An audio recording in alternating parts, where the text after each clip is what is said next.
मैं doctor Jamal Akhtar Khan. Today my topic of anatomy lecture is eyelid part 2। तो कल के वीडियो में हमने आईलिड के बारे में जो पार्ट 1 में बताया था। तो आईलिड में देर आर 7 लेयर्स। आईलिड में जो है हिस्टोलॉजिकल एनाटॉमी जो माइक्रो एनाटॉमी ऑफ आईलिड है तो उसमें 7 लेयर्स होते हैं। आईलिड में हर पलक में 7 लेयर होते हैं। तो 5 लेयर्स तक हमने कल जिक्र किया था। और आज के लेक्चर में 6th लेयर जो 6वां लेयर है वो layer of non striated muscle fibre है। तो 6वां लेयर क्या है? Layer of non striated. Non striated मतलब जिसमें धारी ना हो, स्ट्रिया ना हो, मतलब लाइन, ये प्लेन मसल फाइबर है, प्लेन मसल फाइबर है। जैसे कि विसरल मसल होता है, विसरा में जो मसल्स होते हैं, विसरल मसल होते हैं, वो नॉन स्ट्राइटेड होते हैं। और ये इनवॉलंटरी मसल्स होता है, और इसको प्लेन मसल भी कहते हैं। तो ये 6 नंबर का जो लेयर होता है वो layer of non striated muscle fibre होता है। तो ये 5 नंबर का आपने जिक्र किया था कि 5 नंबर का फाइबरस लेयर होता है। फाइबरस लेयर का मतलब जो कोलेजन फाइबर और इलास्टिक फाइबर का बना हो। तो 5वां जो लेयर होता है तो कोलेजन फाइबर और इलास्टिक फाइबर का बना होता है। और इस फाइबरस लेयर को 2 पार्ट में डिवाइड किया गया है। एक सेंट्रल पार्ट होता है, ये सेंट्रल पार्ट होता है, इसको ये टार्सल प्लेट कहते हैं। तो अपर आईलिड में जो सुपीरियर टार्सल प्लेट होता है, और ये ये ऑर्बिटल सेप्टम है। This is orbital septum. ये वाला हिस्सा ऑर्बिटल सेप्टम है, दिस इज ऑर्बिटल सेप्टम। और ये वाला हिस्सा ये टार्सल प्लेट होता है। ये सब कोलेजन फाइबर, इलास्टिक फाइबर का। तो अपर आईलिड में सुपीरियर टार्सल प्लेट होता है, और ये क्या नाम है, orbital septum. This is orbital septum, या इसी को पल्पेब्रल फेसिया कहते हैं और ये भी जिक्र किया था कि ऑर्बिटल सेप्टम का ये पेरिफेरल पार्ट होता है, वो जाकर के ये सुपीरियर ये लेटरल जो ऑर्बिटल मार्जिन होता है, आई ऑर्बिट का जो लेटरल ऑर्बिटल मार्जिन होता है, यहाँ पर अटैच हो जाता है। और इसी को लेटरल पल्पेब्रल लिगामेंट कहते हैं, लेटरल पल्पेब्रल लिगामेंट। और इसका जो ऑर्बिटल सेप्टम का ये जाकर के मीडियल ऑर्बिटल मार्जिन से अटैच होता है। तो यही जो ऑर्बिटल सेप्टम का ये जो अटैचमेंट इससे होता है, मीडियल पल्पेब्रल लिगामेंट से होता है मीडियल ऑर्बिटल मार्जिन। और यहाँ ऊपर जाकर के सुपीरियर ऑर्बिटल मार्जिन से रूफ ऑफ जो आई ऑर्बिट होता है, वहां पर ये ऑर्बिटल सेप्टम अटैच रहता है। और क्या नाम है, नीचे ये जो ऑर्बिटल सेप्टम नीचे इंफीरियर ऑर्बिटल मार्जिन से अटैच होता है तो ये लोअर आईलिड का टार्सल प्लेट है, और ये लोअर आईलिड का टार्सल प्लेट है। इसको इंफीरियर टार्सल प्लेट कहते हैं और इसको सुपीरियर टार्सल प्लेट कहते हैं और ये orbital septum this is orbital septum of the upper eyelid, and this is the orbital septum of lower eyelid. तो ये लोअर आईलिड का ऑर्बिटल सेप्टम है, और ये लोअर आईलिड का इंफीरियर टार्सल प्लेट है। और ये अपर आईलिड का सुपीरियर टार्सल प्लेट है, और ये अपर आईलिड का ऑर्बिटल सेप्टम है तो इसी ये जो 5th layer is composed of 2 parts, central part which is known as tarsal plate। और इसी tarsal plate की वजह से जो आई लिड में फर्मनेस रहता है, उसके शेप का मेंटेनेंस इसी की वजह से होता है। तो पूरा शेप यही 5वां लेयर जो होता है, फाइबरस लेयर ये आई लिड को शेप प्रोवाइड करता है और आज जो 6th number layer of non striated muscle fibre, तो इसके पीछे यानी कि ये जो 5वां लेयर है, इसके पीछे जो बैक साइड में ये दिस इज 6th लेयर। तो 6th लेयर में क्या होता है, ये जो पल्पेब्रल मसल्स है, दिस इज पल्पेब्रल मसल्स, या इसी को मूलर मसल कहते हैं, मूलर मसल कहते हैं। और ये मूलर मसल ये मूलर नाम क्यों रखा गया, क्योंकि जर्मन के एक ऑप्थेल्मोलॉजिस्ट थे जिसका नाम था हीनरिक मूलर। हीनरिक HEINRICH हेनरिक मूलर जिन्होंने एक जर्मनी के ऑप्थेल्मोलॉजिस्ट थे जो है, आई स्पेशलिस्ट थे जो है, तो 1858 में जो है इस मसल के बारे में इन्होंने पूरा जो है डायसेक्शन किया था इस मसल का, और पूरा डिस्क्रिप्शन और एक्सप्लेनेशन जो है ये हेनरिक मूलर ने किया था। तो उन्हीं के कंट्रीब्यूशन की वजह से, उन्हीं की वजह से इस मसल का नाम जो है ये मूलर मसल रखा गया है। तो मूलर मसल जो है पल्पेब्रल मसल, इसे पल्पेब्रल मसल भी कहते हैं। तो मूलर के मतलब जर्मन के मतलब ऑप्थेल्मोलॉजिस्ट जो है, जो 1858 में जो है इन्होंने इस मसल का डायसेक्शन किया था, और इसका पूरा जो है डिस्क्रिप्शन, पूरा वर्णन, पूरा जो है इसके बारे में जो है डिटेल्स जो है इन्होंने ही बताया था। और इसका जो है जो ओरिजिन होता है जो है एलपीएस, लिवेटर पल्पेब्रली सुपीरियरिस मसल से इसका ओरिजिन होता है। और ये जो है मतलब एराइज कर करके, और ये सुपीरियर टार्सल प्लेट की जो है ये जो पेरिफेरल मार्जिन है जो है यहीं पर आकर के इंसर्ट होता है। ये इंसर्शन जो है ओरिजिन कहां से होता है, लिवेटर पल्पेब्रली सुपीरियरिस मसल, इसके दो ब्रांच होते हैं। लिवेटर पल्पेब्रली सुपीरियरिस मसल के दो ब्रांच होते हैं, एक जो है एंटीरियर ब्रांच और एक पोस्टीरियर ब्रांच। तो जो पोस्टीरियर ब्रांच होता है तो वही प्रोलॉन्ग करके जो है ये आ करके जो है ये मूलर मसल बनाता है, और इसका आ करके इंसर्शन जो है ये सुपीरियर टार्सल प्लेट के जो है पेरिफेरल मार्जिन पर इसका इंसर्शन होता है जो है। और यहाँ जो लोअर आईलिड में जो मूलर मसल है, ये भी मूलर मसल है।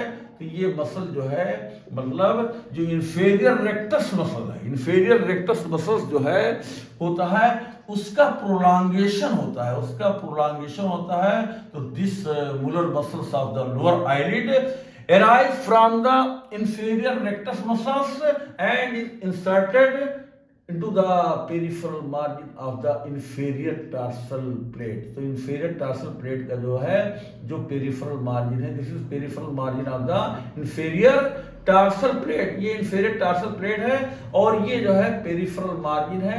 तो यहीं पर आकर के जो है मूलर मसल जो है लोअर आईलिड का मतलब inferior tarsal plate के मतलब पेरिफेरल मार्जिन पर जो है इंसर्ट होता है, यानी कि एंड होता है। ओरिजिन कहां पे होता है, इंफीरियर रेक्टस मसल से एराइज करता है ये मूलर मसल।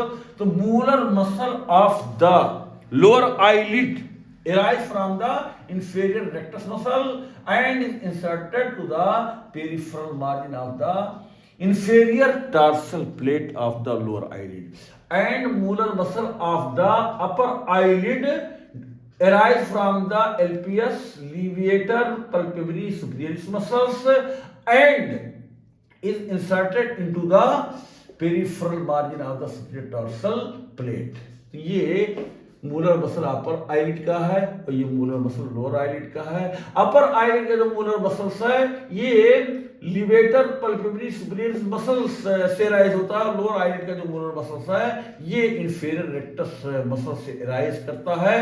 और इन दोनों ये जो मसल्स है एलपीएस, तो ये एलिवेटर होता है। एलिवेटर तो उठाने वाला, यानी पलक को जो है उठाने वाला मसल्स है, और ये भी जो है इसी का ब्रांच होता है। ये भी पलक को ये एलिवेट करता है, यानी आई ओपनर होता है। ये दोनों मसल जो है आई को ओपन करते हैं, आई को खोलते हैं जो है। तो मूलर मसल जो है नाम इसलिए रखा गया, ये जर्मन के ऑप्थेल्मोलॉजिस्ट थे हेनरिक मूलर, जो 1858 में जो है इसी एलपीएस मसल का जो है जो पोस्टीरियर ब्रांच था, तो वही पोस्टीरियर ब्रांच जो है आकर के सुपीरियर टार्सल प्लेट के पेरिफेरल मार्जिन पर इंसर्ट हुआ। और यहाँ पर जो नर्व सप्लाई होता है ये सिंपैथेटिक नर्व फाइबर का सप्लाई होता है। तो मूलर मसल का नर्व सप्लाई का होता है सिंपैथेटिक नर्व होता है। तो सिंपैथेटिक नर्वस सिस्टम इसको अपना नर्व देता है। और एलपीएस, ये जो एलपीएस लिवेटर पल्पेब्ररी सुपीरियरिस मसल्स है, इसको जो है अकुलोमोटर नर्व, अकुलोमोटर मतलब क्रेनियल नर्व होता है। थर्ड जो तीसरा क्रेनियल नर्व होता है, third cranial nerve is known as oculomotor, OCULOMOTOR। Oculomotor का मतलब होता है, मतलब आकुलो माने आई होता, मोटर मतलब हरकत देने वाला, आई का मूवमेंट करने वाला मसल जो अकुलोमोटर जो है नर्व कहलाता है। तो third cranial nerve is known as oculomotor nerve which supplies to the LPS and inferior rectus muscle, इसको भी अक्रोमोटर नर्व जो है थर्ड करेनियल नर्व सप्लाई करता है, इन्फीरियर रेक्टस को भी, लेकिन इसके प्रोलॉन्गेशन को सिम्पैथेटिक नर्व सप्लाई करता है, सिम्पैथेटिक नर्व, और यहाँ भी सिम्पैथेटिक नर्व जो है सप्लाई करता है। और इसमें अगर सिम्पैथेटिक नर्व में कोई इंजरी होती है तो क्या होता है, एक सिंड्रोम होता है, वो Horner syndrome, HORNER, Horner syndrome पैदा हो जाता है। और syndrome is nothing but group of sine and symptoms. तो हार्नर सिंड्रोम का नाम हार्नर सिंड्रोम क्यों रखा गया, तो ये जोहान फ्राइडरिक हॉर्नर, ये स्विट्जरलैंड के एक ऑप्थेल्मोलॉजिस्ट थे। क्या नाम था, जोहान, JOHANN, जोहान फ्राइडरिक हॉर्नर, ये स्विट्जरलैंड के ऑप्थेल्मोलॉजिस्ट थे। तो इन्होंने जो है एक ऑब्जर्वेशन किया था, एक रिसर्च किया था, उन्होंने देखा कि स्मूलर मसल्स में जो सिम्पैथेटिक नर्व सप्लाई की है जो है, ये मसल पल्पेब्रल मसल्स था, ये आईलिड को एलिवेट करती है, ऊपर उठाती है। अगर ये सिम्पैथेटिक नर्व जो है इंजरी हो जाए, यहाँ पर कोई चोट लगे, कोई डैमेज हो जाए, तो ये एक सिंड्रोम पैदा होता है, उसको हार्नर सिंड्रोम कहते हैं। तो हार्नर सिंड्रोम जो है ये एक न्यूमोनिक से सैंपल, SAMPLE, सैंपल, एस का मतलब होता है सिंपैथेटिक नर्व फाइबर इंजरी, यानी कि हार्नर सिंड्रोम में क्या होगा कि सिंपैथेटिक जो नर्व फाइबर है जो इसको सप्लाई किया है, नर्व और मसल का एक जो है कोऑर्डिनेशन होता है। अगर नर्व सही है तो मसल भी काम करेगा जो है, और नर्व में अगर कोई खराबी है तो मसल भी जो है ये पैरालिसिस हो जाता है और पलक जो है नहीं मतलब उठ पाता है जो है। तो ये पहला जो है एस मतलब सिंपैथेटिक नर्व फाइबर इंजरी, यानी कि हार्नर सिंड्रोम में सबसे पहले जो प्रॉब्लम क्रिएट होती है, सिंपैथेटिक नर्व डैमेज हो जाता है। दूसरा जो है ए का मतलब एनहाइडोसिस, एनहाइडोसिस का मतलब लॉस ऑफ स्वेटिंग, यानी स्वेट ग्लैंड जो है, जो स्किन में स्वेट ग्लैंड होता है जो है, वो फंक्शन करना बंद कर देता है, स्वेट का सिक्रेशन नहीं हो पाता है, स्वेट का फॉर्मेशन नहीं होता है, पसीना नहीं बन पाता है, तो पसीना नहीं होता है जो है। तो ये माने एनहाइडोसिस जो है। और एम का मतलब होता है मायोसिस, MIOSIS, मायोसिस जो है, यानी पुतली जो आंख की होती है, आंख की जो पुतली होती है जो है, ये constricted, प्यूपिल of the I is constricted, पुतली सिकुड़ जाती है जो है। और पी का मतलब ptosis, drooping of the eyelid, तो ये आईलिड जो है पर आईलिड है वो मतलब गिर जाती है और ड्रूपिंग हो जाती है, उसको टोसिस कहते हैं। पी माने टोसिस। और एल का मतलब लॉस ऑफ सिलियोस्पाइनल रिफ्लेक्स। इसमें क्या होता है कि अगर जो है ये नेक या फेस कहीं पर जो है स्क्रैच किया जाए जो है, पेनफुल स्टिमुलेशन दिया जाए, तो क्या होगा कि पुपिल जो होता है, पुतली जो होती है, रैपिड डायलेटेशन हो जाता है, पुतली जो है फैल जाती है, यकायक बहुत तेजी के साथ फैलती है। तो जिस साइड में इक्सिलेटरल जो है, यानी जिस साइड में जो है स्क्रैच दिया जाएगा, कोई पिंचिंग की जाएगी, जैसे ये राइट लेफ्ट साइड है, तो अगर यहाँ पर हम फेस के जो है लेफ्ट साइड में जो है यहाँ पर स्क्रैच करेंगे जो है, पेनफुल स्टिमुलस देंगे जो है, लेफ्ट जो पुपिल होगी, पुतली होगी, वो रैपिड उसी को सिलियो स्पाइनल रिफ्लेक्स कहते हैं। तो सिलियो स्पाइनल रिफ्लेक्स जो है लॉस हो जाती है। तो एल का मतलब लॉस ऑफ सिलियो स्पाइनल रिफ्लेक्स। इसमें क्या होता है कि अगर जो है पेनफुल स्टिमुलस दिया जाए जो है, मतलब नेक के किसी भी साइड में, जिस साइड में पेनफुल, या फेस के किसी साइड में, तो क्या होगा कि सिलियो ये पुपिल का जो है यकायक जो है बहुत तेजी के साथ डायलेटेशन, पुपिल फैल जाएगा, पुतली फैल जाएगी। और ई का मतलब होता है एनोप्थेल्मोस, एनोप्थेल्मोस, यानी कि जो है एनोप्थेलोस मतलब होता है, माने इन होता है, और ऑप्थेल्मोस माने आई होता है, यानी कि आई जो है धंस जाएगी, संकीर्ण आई हो जाएगा। तो हार्नर सिंड्रोम में जो है ये SAMPLE ये जो है मतलब एक न्यूमोनिक्स है। इसका मतलब सिंपैथेटिक नर्व डैमेज हो जाएगा, सिंपैथेटिक नर्व फाइबर जो है ये इंजरी हो जाएगी। ए माने एनहाइडोसिस, एनहाइडोसिस पसीना स्वेटिंग नहीं होगी। और एम का मतलब मायोसिस, मायोसिस यानी पुतली जो है सिकुड़ जाएगी। और पी का मतलब drooping of the eyelid, ptosis होता है। पी मतलब टोसिस, PTOSIS, टोसिस। और ई का मतलब होता है, एल का मतलब होता है लॉस ऑफ सिलियोस्पाइनल रिफ्लेक्स, और ई का मतलब होता है एनोप्थेल्मोस, संकेन आई। तो ये निमोनिक्स है, पहला, दूसरा, तीसरा, चौथा, पांचवा, छठवां। तो 6 problem, combination of 6 problem is known as Horner syndrome. तो हॉर्नर सिंड्रोम का नाम हॉर्नर सिंड्रोम क्यों रखा गया है? क्योंकि जोहान फ्राइडरिच हॉर्नर जो स्विट्जरलैंड के ऑप्थेल्मोलॉजिस्ट थे, तो उन्होंने ही जो है इस मतलब पैरालिसिस ऑफ सिम्पैथेटिक नर्व का जो है इन्होंने पूरा डिटेल स्टडी किया था, ऑब्जर्वेशन किया था, रिसर्च किया था। तो उन्होंने ये प्रॉब्लम देखा कि मतलब ये एनहाइडोसिस हो गया, और उसके बाद पसीना नहीं निकल रहा है बॉडी से, मायोसिस पुतली जो है सिकुड़ गई, टोसिस हो गया, आईलिड जो है ड्रूप हो गया, और लॉस ऑफ सिलियोस्पाइनल रिफ्लेक्स हो गया, और इन्होंने संकेन आई, आंख धंस गया जो है। तो इसी 6 प्रॉब्लम को जो है हॉर्नर सिंड्रोम रखा गया। अब जो 7th लेयर है, 7th layer is known as conjunctiva. 7th layer क्या है? आईलिड का जो 7th लेयर है वो कंजक्टिवा है। तो कंजक्टिवा जो है, conjunctiva is the mucous membrane which connects the eyeball from the front side to the eyelid from the back side। तो ये जो कंजक्टिवा है पल्पेब्रल कंजक्टिवा है। तो इस कंजक्टिवा ये म्यूकस मेम्ब्रेन है, और इसमें जो है कंजक्टिवा के जो है 3 पार्ट होते हैं। एक जो है ये कंजक्टिवा का ये एक मार्जिनल कंजक्टिवा जो लिड मार्जिन पे रहता है, और एक टार्सल कंजक्टिवा जो कि टार्सल प्लेट पे होता है, और एक जो है टार्सल प्लेट से ऊपर वाला जो है आर्बिटल जो है कंजक्टिवा। तो ये आर्बिटल कंजक्टिवा।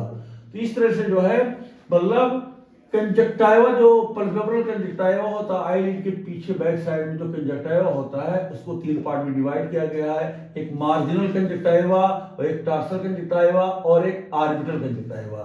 तो this is the 7th layer of the eyelid. और उसके बाद ग्लैंड्स ऑफ द आईलिड्स। तो ग्लैंड्स जो है, ये पहला जो है जो ग्लैंड है वो है मीबोमियन ग्लैंड। तो मीबोमियन ग्लैंड जो है ये आईलिड, इसको टार्सल ग्लैंड भी कहते हैं, इसको टार्सो कंजक्टिवल ग्लैंड भी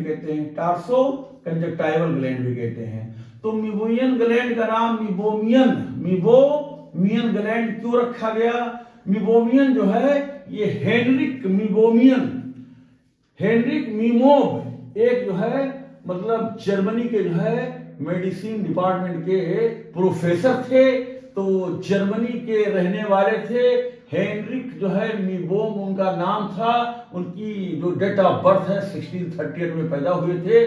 तो उन्हीं का जो है ये पूरा जो है डिटेल स्टडी था, ऑब्जर्वेशन था कि आईलिड में जो है जो सुपीरियर टार्सल प्लेट होता है, सुपीरियर टार्सल प्लेट जो होता है, तो इसी में जो है ऐसे अंगूर के गुच्छे की तरह से, अंगूर का गुच्छा होता है जो है, तो अंगूर के गुच्छे की तरह जो है मतलब ये ग्लैंड होता है जो है, और इसका जो ओपनिंग होता है ये लिड मार्जिन पे होता है जो है, और इसका जो सिक्रेशन होता है मीबम होता है, मीबम मीबम। मीबम जो है ये फैटी आयली मतलब मटेरियल होता है। तो ये टियर फिल्म जो होता है, टियर फिल्म जो है तो उसको मतलब एक लेयर बनाता है ताकि जो वाटर उसमें टियर फिल्म में होता है उसका इवापोरेशन ना हो, और ये जो है मतलब आई बाल जो है मॉइस्ट रहे और उसका प्रोडक्शन हो, मतलब कोई बैक्टीरियल इंजरी ना होने पाए, कोई इन्फेक्शन जो है इन्फेक्शन से बचाती है। तो वो मीबम और सीबम, ये सीबम भी जो है ये भी मॉडिफाइड सीबेसियस ग्लैंड है। तो मीबोम साहिब के वजह से इस ग्लैंड का नाम मीबोमियन ग्लैंड रखा गया है। तो ये आईलिड का ग्लैंड है। इसका जो सिक्रेशन होता है वो मीबम होता है, एक फैटी आयली मटेरियल होता है जो है, जो कि ये मतलब जो आई बार होता है उसके ऊपर जो टियर फिल्म होता है, एक प्रेस होता है, उस टियर फिल्म पर एक जो है लेयर बनाता है, और उस वाटर को जो है जो टियर फिल्म का वाटर होता है उसको जो है इवापोरेशन से जो है प्रिवेंशन करता है, बचाता है, और आई बाल को मॉइस्ट रखता है, उसको लुब्रिकेट रखता है जो है। और दूसरा ग्लैंड है जीस gland. ZEIS, Zeiss gland, Zeiss gland, Zeiss gland. तो ज़ीस ग्लैंड जो है ये मतलब ये भी आईलिड का एक ग्लैंड है, ये भी एक सिबेशियस ग्लैंड है, सिबेशियस ग्लैंड है और मोडिफाइड सिबेशियस ग्लैंड है। ये भी जो है इसका जो सिक्रेशन होता है ये भी जो आयली होता है, आयली होता है। ये भी वही काम करता है जो मीबोमियन ग्लैंड करता है जो है। तो ये भी जो है टियर फिल्म का जो है प्रिवेंशन करता है ताकि वो इवापोरेट ना हो। तो इस तरह से ज़ीस ग्लैंड का नाम ज़ीस ग्लैंड क्यों रखा गया है? तो ये भी जर्मन के जो है एडवर्ड ज़ीस जो है EDUARD, एडवर्ड ज़ीस जो है, जिनकी पैदाइश डेट ऑफ बर्थ 1807 में जो है ये जर्मनी में पैदा हुए थे। और यही जर्मन जो है ऑप्थेल्मोलॉजिस्ट थे, बहुत ही पॉपुलर जो है, दुनिया के मशहूर जो है एडवर्ड ज़ीस जो है जर्मन ऑप्थेल्मोलॉजिस्ट थे जो 1807 में 1800 साल में पैदा हुए थे। तो इन्होंने जो है इस ग्लैंड का जो है पूरा डिटेल स्टडी किया था। देखिए डिस्कवरी नहीं की था, डिस्कवरी तो इसकी बहुत पहले हुई थी। गैलन वगैरह जो है, जो हिप्पोक्रेट वगैरह थे, ये सब जानते थे इसके बारे में जो है। ये जो अरिस्टोटल वगैरह थे इनको सबको पता था। तो डिस्कवरी बहुत पहले गैलन वगैरह सब जो है खोज कर चुके थे। लेकिन डिटेल जो डायरेक्शन उस वक्त जो है मतलब उतना डिटेल स्टडी नहीं हो पाई थी। लेकिन ये ज़ीस साहब और ये समीवोम साहब, इन लोगों ने अच्छा मतलब एडवांस टेक्निक इनके पास आए और इन लोगों ने जो है इसका डायसेक्शन किया और पूरा डिटेल्स डिस्क्रिप्शन और एक्सप्लेनेशन दिया जो है। तो इन लोगों ने अपना नाम भी शामिल कर दिया कि हमारा इसमें ज़्यादा कंट्रीब्यूशन है। तो उन्हीं की वजह से इन सब जो है ये सब सिबेशियस ग्लैंड है। तो ये सिबेशियस ग्लैंड जो है ये ज़ीस जो एडवर्ड ज़ीस साहब हैं जर्मन के ऑप्थेल्मोलॉजिस्ट 1807 में जो पैदा हुए थे, तो उन्हीं के नाम से ज़ीस ग्लैंड नाम रखा। कि ये लिड मार्जिन में जो है रहते हैं, जो लिड मार्जिन में जो है जो इंटरमार्जिनल स्ट्रिप होता है, जो पोस्टीरियर जो है, ठीक है, जो स्ट्रिप होता है उसी पर इसकी ओपनिंग होती है। तो ये जो है जो बाल होता है, जो सिलिया होता है, आईलैश होता है, उसी के बेस पर ये प्रेजेंट होता है। और इसी ज़ीस ग्लैंड का जो है जब इन्फ्लामेशन होता है, कोई इन्फेक्शन हो जाता है, स्टेफाइलोकोकस ऑरियस बैक्टीरिया, तो इसी को स्टाई कहते हैं, स्टाई कहते हैं जो है। तो स्टाई, तो अगर इसमें इन्फ्लामेशन हो जाए, तो इन्फेक्शन हो जाए जो है ज़ीस ग्लैंड में, तो इस प्रॉब्लम को स्टाई कहते हैं, बिलनी कहते हैं। एक्सटर्नल जो है एक्सटर्नल स्टाई कहते हैं या एक्सटर्नल हार्डियोलम, डियोलम, इसको एक्सटर्नल हार्डियोलम कहते हैं। और अगर मीबोमियन ग्लैंड, क्योंकि मीबोमियन ग्लैंड जो है ये टार्सल प्लेट जो होता है, जो आईलिड में जो है जो 5वां लेयर होता है टार्सल प्लेट जो है, तो इसी टार्सल प्लेट में जो है ये टार्सल प्लेट में जो है ये मीबोमियन ग्लैंड जो है रहता है। ये अंगूर के गुच्छे की तरह होता है जो है। तो इस मीबोमियन ग्लैंड को जो है टार्सल ग्लैंड भी कहते हैं, मीबोमियन ग्लैंड को टार्सल ग्लैंड भी कहते हैं। तो इसका जो है जो सिक्रेशन होता है वो मीबम कहलाता है और ज़ीस ग्लैंड का जो सिक्रेशन होता है वो सीबम कहलाता है। तो दोनों सीबम और मीबम ये थोड़ा मतलब दोनों एलिमेंट्री है, थोड़ा सा मीबोमियन मतलब मीबम और सीबम में फर्क है कंसंट्रेशन का, जो मतलब जो लिपिड होता है तो एक में ज्यादा होता है, एक में कम होता है। तो ये जो है जो मोल ग्लैंड, तो मोल ग्लैंड जो है ये मोल ग्लैंड ये मॉडिफाइड स्वेट ग्लैंड है, मॉडिफाइड स्वेट ग्लैंड है ये। तो ये भी जो है जो मतलब ये आईलैश होता है, इसी के बेस पर मोल ग्लैंड भी होता है। और मोल ग्लैंड जो है ये मॉडिफाइड स्वेट ग्लैंड है। और इसका नाम जो है मोल ग्लैंड क्यों रखा गया है? ये नीदरलैंड के जो है ऑप्थेल्मोलॉजिस्ट थे जिनका नाम था जैकब एंटोन मोल, JACOB, Jacob ANTON, Anton MOLL मोल। तो जैकब एंटोन मोल जो है ये नीदरलैंड के जो है एक ऑप्थेल्मोलॉजिस्ट थे जो 1832 में पैदा हुए थे। और इन्होंने जो है इसका पूरा डिटेल्स स्टडी किया था। तो उन्हीं का कंट्रीब्यूशन था कि मोल ग्लैंड जो है इसका नाम रखा गया। और ये भी जो है आईलैश के पीस पर यही जो है जिस ग्लैंड के पास में रहते हैं, तो इसका भी जो सिक्रेशन होता है वो सीबम होता है जो है। और उसके बाद में जो है जो वुल्फ्रिंग ग्लैंड जो होता है, तो वुल्फ्रिंग ग्लैंड जो है ये मतलब एक्सेसरी जो है लैक्राइमल ग्लैंड होता है। ये एक्सेसरी लैक्राइमल ग्लैंड होता है तो टियर बनाता है। ये जो उल्फरिंग ग्लैंड होता है WOLFRING उल्फरिंग ग्लैंड, तो ये एक्सेसरी जो है मतलब लैक्राइमल ग्लैंड होता है। लैक्राइमल ग्लैंड जो मेन होता है जो है वो सुपीरियर जो roof of the I orbit होता है उसके इंटरलेटरल पार्ट में होता है, तो वहां से टीयर निकलता है। लेकिन उस टीयर ग्लैंड को लैक्राइमल ग्लैंड जो मेन होता है, जो ये जो रूफ होता है जो है आई ऑर्बिट का, तो रूफ का जो इंटेरोलेटरल पार्ट होता है यहाँ पर जो है लैक्राइमल ग्लैंड जो है मेन होता है। लेकिन जो आईलिड होता है, आईलिड में जो है ये जो टार्सल प्लेट होता है, टार्सल प्लेट, तो इसी टार्सल प्लेट में जो है, ठीक है, यहाँ पर जो है उल्फरिंग ग्लैंड इसी के आईलिड में होता है। तो आईलिड में उल्फरिंग ग्लैंड होता है जो है, और ये टीयर पैदा करता है। और उल्फरिंग का नाम, उल्फरिंग ग्लैंड का नाम उल्फरिंग क्यों रखा गया? क्योंकि एमिल वान वोल्फरिंग जो है, जो एक एप्थेमोलॉजिस्ट पोलैंड के थे, EMILJ, एमिल वान वोल्फरिंग, ये पोलैंड के एप्थेमोलॉजिस्ट थे जो है, जिन्होंने आईलिड में जो है एक ग्लैंड का जो है डिस्कवर किया था। उसका नाम था जो है मतलब वो लैक्राइमल ग्लैंड था, एक्सेसरी जो है हेल्पर जो है, लैक्राइमल ग्लैंड जो है वो हेल्प करने वाला एक्सेसरी लैक्राइमल ग्लैंड। तो इन्हीं एमिल वान वोल्फरिंग के नाम से इस ग्लैंड का नाम वोल्फरिंग ग्लैंड रखा गया। और इसी को सियाशो ग्लैंड भी कहते हैं, सियाशो, CIACCIO, सियाशो ग्लैंड। तो सियाशो ग्लैंड जो है ये मतलब इटली के एक साइंटिस्ट थे जो है, जिनका नाम था Giuseppe Vincenzo, GIUSEPPE, Giuseppe Vincenzo, VINCENZO, Giuseppe Vincenzo सियाशो, ये इटली के जो आर्कियोलॉजिस्ट थे, जो 1824 में जो है मतलब इटली में पैदा हुए थे।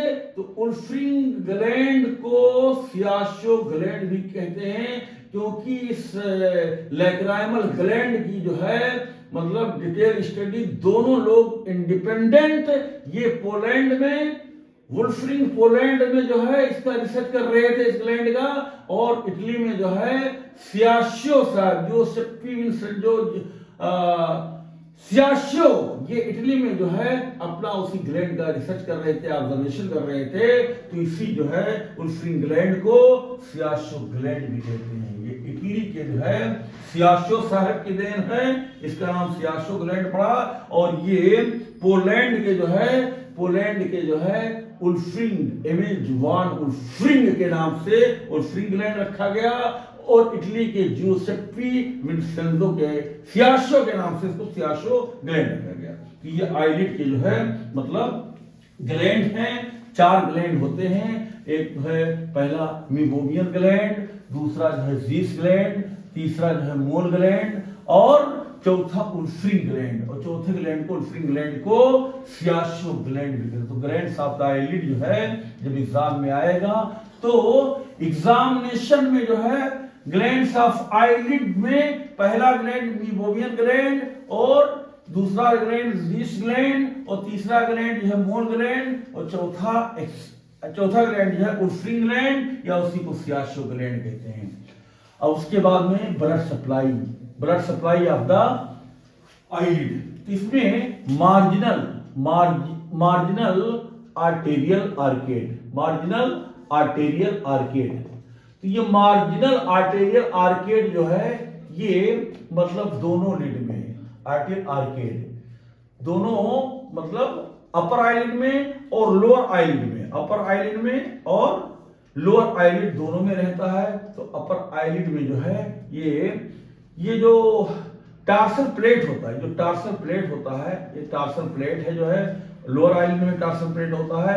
तो टार्सल प्लेट के सामने जो है, ये टार्सल प्लेट के सामने यहाँ पे ये देखिए, ये टार्सल प्लेट के सामने ये मार्जिनल आर्टेरियल आर्केड, और ये जो ये जो है lid margin, this is lid margin, तो लीड मार्जिन से इसकी दूरी जो है मतलब 2 मिलीमीटर होती है, 2 मिलीमीटर जो है।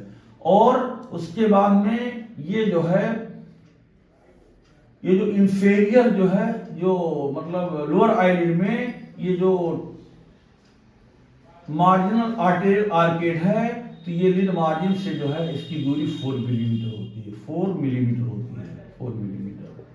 तो इस तरह से जो है मार्जिनल आर्टेरियल आर्केड और मार्जिनल आर्टेरियल आर्केड ये दोनों जो है अपर आईलिड में भी और लोअर आईलिड दोनों में होती है। जो चौथा लेयर होता है सब मस्कुलर स्पेस, ये जो आर्टेरियल सप्लाई होती है जो है, तो जो चौथा लेयर होता है सब मस्कुलर जो है स्पेस, सब मस्कुलर, ठीक है, ये एल्वियोलर टिश्यूज, तो सब मस्कुलर एल्वियोलर टिश्यूज में जो है चौथे लेयर में होती है, पहला, दूसरा, तीसरा, चौथा। तो फोर्थ लेयर में जो है ये आर्टेरियल सप्लाई होती है आईलिड में। तो मार्जिनल आर्टेरियल आर्केड से जो अपर आईलिड में होती है और लीड मार्जिन से 2 मिलीमीटर के ऊपर टार्सल सुपीरियर टार्सल प्लेट के सामने होती है, और लोअर आईलिड में जो है इंफीरियर टार्सल प्लेट के सामने जो है ये मार्जिनल आर्टेरियल आर्केड होती है। तो लीड मार्जिन जो लोअर आईलिड का लीड मार्जिन है, तो इसकी जो है मार्जिनल आर्टेरियल आर्केड की दूरी 4 मिलीमीटर होती है, और ये जो मार्जिनल आर्टेरियल आर्केड जो अपर आईलिड में है, तो अपर आईलिड के लीड मार्जिन से इसकी दूरी जो है डिस्टेंस जो है कितनी होती है, 2 मिलीमीटर होती है। लेकिन इन एडिशन जो यहां पर जो है अपर आईलिड में एक और आर्केड होता है, वो कहलाता है सुपीरियर आर्टेरियल आर्केड। तो सुपीरियर आर्टेरियल आर्केड जो है, ये जो सुपीरियर टार्सल प्लेट होता है, इसका जो पेरिफेरल मार्जिन होता है इसके करीब में होता है। तो this superior arterial arcade in the upper eyelid is near to the superior peripheral margin of the superior tarsal plate. ये मार्जिनल आर्टेरियल आर्केड और सुपीरियर आर्टेरियल आर्केड ये अपर आईलिड में होता है, और ये मार्जिनल आर्टेरियल आर्केड ये सिर्फ लोअर आईलिड में होता है। लेकिन अपर आईलिड में जो है 2 आर्केड होता है, मार्जिनल आर्टेरियल आर्केड और यहां पर सुपीरियर आर्टेरियल आर्केड। अब देखिए वेनस ड्रेनेज में एक pretarsal pretarsal pretarsal pretarsal venous plexus venous plexus venous plexus और एक post tarsal venous plexus post tarsal venous plexus post tarsal venous plexus है। तो प्रीटार्सल मतलब जो टार्सल सुपीरियर टार्सल प्लेट होता है, इसके सामने जो है वेन का एक जाल होता है जो है, इसको प्रीटार्सल वेनस प्लेक्सस कहते हैं। और superior tarsal plexus superior tarsal plate के पीछे जो है एक वेन का जाल होता है, उसको पोस्ट टार्सल वेनस प्लेक्सस। वही हाल इंफीरियर टार्सल प्लेट के सामने वाला प्रीटार्सल वेनस प्लेक्सस और इंफीरियर टार्सल प्लेट के जो है पीछे बैक साइड में जो है पोस्ट टार्सल, पोस्ट मैंने बाद में, तो टार्सल प्लेट के पीछे जो है पोस्ट टार्सल वेनस प्लेक्सस, तो वेन का जाल होता है जो है। और ये प्रीटार्सल वेनस प्लेक्सस जो है ये सबक्यूटेनियस वेन में जो है अपने ब्लड को ड्रेन करता है, सबक्यूटेनियस वेन में। और पोस्ट टार्सल वेनस प्लेक्सस ये मतलब ऑप्थेल्मिक वेन में अपने जो है उसको ड्रेन करता है, ऑप्थेल्मिक वेन। तो इस तरह से जो है ये वेनस ड्रेनेज हो गया अपर लिड का। नर्व सप्लाई जो है, नर्व सप्लाई जो है फेशियल नर्व, नर्व सप्लाई में फेशियल नर्व, तो फेशियल नर्व जो है ये 7th जो है करेनियल नर्व है, फेशियल नर्व ये 7th करेनियल नर्व है, और ये 7th करेनियल नर्व है। और this nerve supplies to the orbicularis muscles, orbicularis muscle. तो ये आर्बिकुलेरिस मसल्स जो है जो आई क्लोजर मसल्स है, और इसी आर्बिकुलेरिस आकुली मसल इसे कहते हैं। तो orbicularis oculi muscle is supplied by the facial nerve which the 7th cranial nerve, and ये LPS muscle is supplied by LPS muscle is supplied by the 3rd cranial nerve, 3rd cranial nerve. तो इसे अक्रोमोटर nerve कहते हैं, अक्रोमोटर nerve कहते हैं। And Müller muscle is supplied by the जो है sympathetic nerve, Müller muscle is supplied by the sympathetic nerve. तो ये जो मसल्स है जो है मतलब आर्बिकुलेरिस मसल्स आईलिड में, और ये जो लिवेटर पल्पेब्री सुपीरियरिस मसल्स है ये आईलिड की मसल्स है और मोलर मसल्स जो है ये भी आईलिड की मसल्स है। ये सिंपैथेटिक नर्व सप्लाई करता है। तो इस तरह से जो है ये nerve supply of the eyelid is facial nerve and third cranial nerve oculomotor nerve, यानी तीसरा क्रेनियल नर्व ऑक्यूलोमोटर नर्व और सिंपैथेटिक नर्व, ये तीनों जो है ये nerve supply of the eyelid है। और इंफ्लामेशन ऑफ आईलिड को ब्लेफराइटिस कहते हैं। अगर आईलिड का इंफ्लामेशन हो यानी खासतौर से लिड मार्जिन का जो है तो उससे क्या कहते हैं, उससे ब्लेफराइटिस कहते हैं। ब्लेफराइटिस कहते हैं, blepharitis inflammation of the lid margin. और अगर जो है जीस ग्लैंड का जो है मतलब इसका इन्फेक्शन हो जाए, इसका इन्फ्लामेशन हो जाए तो इसको स्टाई कहते हैं जो है। और अगर मीबोमियन ग्लैंड का जो है मीबोमियन ग्लैंड में इन्फेक्शन हो जाए जो है तो इसको जो है इंटरनल स्टाई कहते हैं।